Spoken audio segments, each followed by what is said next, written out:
కాపునాడు. జనసేన అధినేత శ్రీ పవన్ కళ్యాణ్ గారు తన ప్రచార రథానికి వారాహి అనే నామం తెలియజేసిన దగ్గర నుండి వైసీపీ నాయకుల గుండెల్లో భయం గూడు కట్టుకోవటం స్పష్టంగా కనబడతా ఉంది. యాత్రలో భాగంగా ప్రచార రథం మీద ఉన్నటువంటి ఆయన ఒక రూపాన్ని చూస్తే మీ వెన్నులో వణుకుపడటం ఖాయం. పవన్ కళ్యాణ్ గారు ఏ కార్యక్రమం చేపట్టినా అనాలోచితంగా అక్రమంగా ప్రజలకి తప్పుడు సంకేతాలు ఇవ్వాలనే ఉద్దేశంతో మీరు మీ విచక్షణ కోల్పోయి దుర్మార్గంగా మీరు చేస్తున్నటువంటి వ్యాఖ్యలు ప్రజలు గమనిస్తూనే ఉన్నారు. వారాహి వాహనం తెలంగాణలో రిజిస్ట్రేషన్ అయిన నేపథ్యంలో నిన్న గుడివాడ అమర్నాథ్ చేస్తున్నటువంటి వ్యాఖ్యలు చాలా అసందర్భం. గుడివాడ అమర్నాథ్ గారిని చూస్తామంటే నాకు చాలా ముచ్చటేస్తా ఉంటుంది, చాలా సరదాగా ఉంటా ఉంటుంది. ఎందుకంటే ఆయన చూస్తే అమూల్ డబ్బా మీద బేబీని చూసినట్టుగా కనబడతా ఉంటాడు.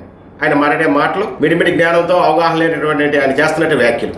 మొన్నటి వరకు ఉమ్మడి రాష్ట్రంలో భాగమైనటువంటి తెలంగాణలో మనం ఎన్నో వాహనాలు రిజిస్ట్రేషన్ చేసుకుని ఇక్కడ ప్రయాణాలు చేస్తా ఉంటే ఈ రోజున తెలంగాణలో ఇచ్చిన అనుమతులు ఆంధ్రప్రదేశ్ లో మేము అనుమతులు ఇవ్వమని చెప్పి అతను మాట్లాడే మాటలు అర్ధరహితం.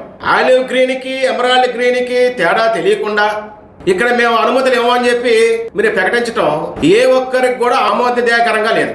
ముఖ్యంగా రవాణా శాఖ నియమ నిబంధనలు దేశవ్యాప్తంగా ఒకే రకమైన పద్ధతిలో ఉంటాయి. అది ఆల్ ఇండియా పర్మిట్ విషయంలో కూడా కనీసం ఈ విషయం పట్ల అవగాహన లేకుండా బాధ్యతారహితంగా మాట్లాడుతున్నటువంటి మంత్రివర్యులకి ఒకసారి దీని మీద అవగాహన చేసుకోవాల్సిన అవసరం ఉంది. మీరు నిజంగానే తెలంగాణలో రిజిస్ట్రేషన్ అయినటువంటి వాహనములను ఆంధ్రప్రదేశ్ లోకి అనుమతులేమో అని మీరు ఒక జీవో గనక పాస్ చేయండి.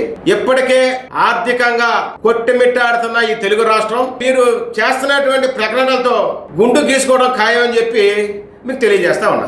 మీరు ఇలాంటి అహంకార పూరితమైనటువంటి వ్యాఖ్యల వల్లే ఈ రోజున ఈ రాష్ట్రం నిట్ట నెలలో చీలిపోవడానికి కారణం. నిట్ట నెల చీలిపోయిన ఈ ఆంధ్రప్రదేశ్ అంధకారంలోకి నెట్టివేయబడింది. మొన్న ఈ మధ్య సజ్జల రామకృష్ణారెడ్డి మాట్లాడతా సమాఖ్యాంధ్రకి కట్టుబడి ఉన్నటువంటి ఏకైక పార్టీ వైఎస్ఆర్ పార్టీ.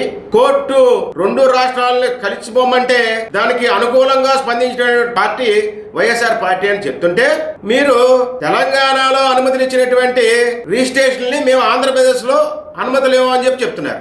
మీరు ఎటువంటి సంకేతం ఇవ్వదలుచుకున్నారు ఈ ప్రజలకి? ఈ రాష్ట్రాన్ని ఏమి చేయదలుచుకున్నారు? అలానే వారాహి రిజిస్ట్రేషన్ నెంబరు 83, 84 టోటల్ని 5కి దేనికి సంకేతం? పంచభూతాలకు సంకేతం. పంచభూతాల సాక్షిగా ఈ ప్రచార రథం తయారు చేయబడిందని చెప్పి ఉద్దేశం. అలాగే మరొక మాజీ మంత్రి బందర నాని ఇలాంటి వాహనాలు కొనడం వల్ల ప్రభుత్వంలో రాలేరు, నాయకులు కాలేరు. అలాంటి పరిస్థితి ఉంటే నేను కూడా ఇలాంటి వ్యాన్ ఒకటి కొనగలనని చెప్పి యాదృచ్ఛంగా ఆయన మాట్లాడటం జరిగింది. కానీ రాబోయే రోజుల్లో ఆయన ఏదో ఒక వ్యాను కొనడం తథ్యం, చెత్త డంపింగ్ యార్డ్కి తిప్పడం అనేది సత్యం. అలాగే మరొక మంత్రి, మహిళా మంత్రి నగరి నాట్య శిరోమణి, ఆమెను కూడా నాకు ఎందుకనో అభినందించాలనిపిస్తుంది. ముందు చూపు కలిగినటువంటి నాయకురాలు ఆవిడ. ఎందుకంటే ఇంటి కూడు పంతి కూడికి చెడిపోకూడదన్న ఉద్దేశంతో ఆవిడ ఎక్కడ వేదికలు కనపడ్డా అక్కడ తన నాట్యంతో ఉర్రూతలేస్తా ఉంటారు. ఎందుకంటే తన వృత్తిని మరిచిపోకూడదని రాబోయే రోజుల్లో ఇదే జబర్దస్త్లో డ్యాన్స్ చేయాలని చెప్పి ముందు చూపుతూనే ఆమె యొక్క వృత్తిని మర్చిపోకుండా ఆమె ఎక్కడ వేదికలు కనబడితే అక్కడ తన నాట్యంతో ప్రజలు రూతులేగిస్తూనే ఉన్నారు. ఆ విధంగా ఆమెని అభినందిస్తా ఉన్నాం.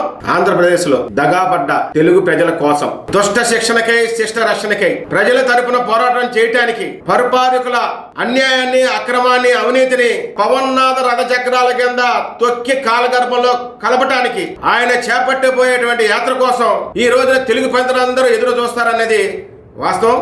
జరగబోయే యాత్ర ప్రజాప్రభుత్వ ఏర్పాటుకి సంకేతం. మీ సోడిశెట్టి కృష్ణప్రసాద్, ఉపాధ్యక్షుడు, అఖిల భారత చిరంజీవి యువత. Please subscribe our channel.